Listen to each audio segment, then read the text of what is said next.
హైదరాబాద్లో మరోసారి డ్రగ్స్ కలవరపెట్టడంతో పోలీసులు ఈసారి గట్టిగా నిఘా చర్యలు చేపట్టారు. ఇటీవల హైదరాబాద్ నార్సింగి పోలీసులు ఓ యువతి వద్ద మాదక ద్రవ్యాలు స్వాధీనం చేసుకుని ఆమెను అరెస్ట్ చేసిన సంగతి తెలిసిందే.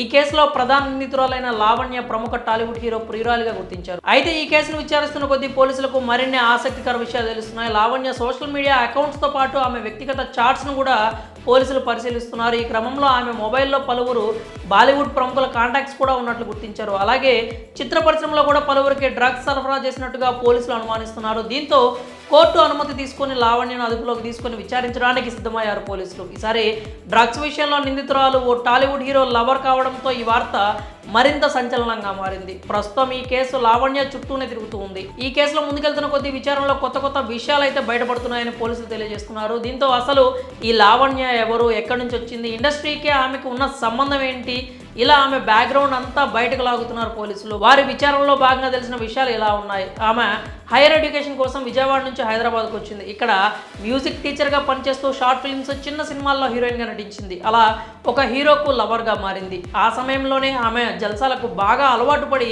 టాలీవుడ్లో ఛాన్సుల కోసం ప్రయత్నించింది. ఇలా పలువురికి డ్రగ్స్ సప్లై చేసిన క్రమంలో పోలీసులకు చిక్కింది. కాగా లావణ్య ప్రస్తుతం కోకాపేటలో ఓ విల్లాలో నివాసం ఉంటుంది. అయితే గతంలో వరలక్ష్మి టిఫిన్స్ డ్రగ్స్ కేసులోనూ అలాగే మోకిలా డ్రగ్స్ కేసులోనూ కూడా ఈమె నిందితురాలుగా ఉన్నట్లు పోలీసులు గుర్తించారు. అంతేకాకుండా కొంతమంది ఫిల్మ్ ఇండస్ట్రీకి చెందిన వ్యక్తులు, పలువురు సింగర్లు ఆమెతో కాంటాక్ట్లో ఉన్నట్లు తెలుస్తోంది. దీంతో ఆమెపై పోలీసులు మరింత ఫోకస్ పెంచారు. ఆమె దగ్గర స్వాధీనం చేసుకున్న డ్రగ్స్ పై ఆరాధిస్తూ ఉన్నారు. ఆమె తన కోసం ఆ డ్రగ్స్ తీసుకుందా లేదా ఎవరికైనా అమ్మడానికి తీసుకుందా అనే కోణంలో కూడా విచారణ అయితే కొనసాగిస్తున్నారు. అంతేకాకుండా చిత్ర పరిశ్రమలో పలువురికి డ్రగ్స్ సరఫరా చేసినట్లుగా పోలీసులు అనుమానం వ్యక్తం చేస్తున్నారు. దీంతో మరింత లోతుగా విచారణ చేపట్టే దిశగా పోలీసులు సిద్ధమయ్యారు. ఇప్పటికే లావణ్య నుంచి కీలక సమాచారం అయితే సేకరించారు. అంతేకాకుండా ఈ కేసులో నార్కోటిక్ బ్యూరో అధికారులు సైతం ఆరాధిస్తున్నారు. ఈ దందాలో ఇంకా ఎవరెవరు ఉన్నారనే విషయాలను వెలికితీస్తూ ఉన్నారు. ఇక ఈ డ్రగ్స్ కేసు విషయమై పూర్తి వివరాలు పోలీసులు ప్రకటించాల్సి ఉంది. మరి ఈ విషయంలో మీ అభిప్రాయాలు ఏంటో కామెంట్స్ రూపంలో తెలియజేయండి.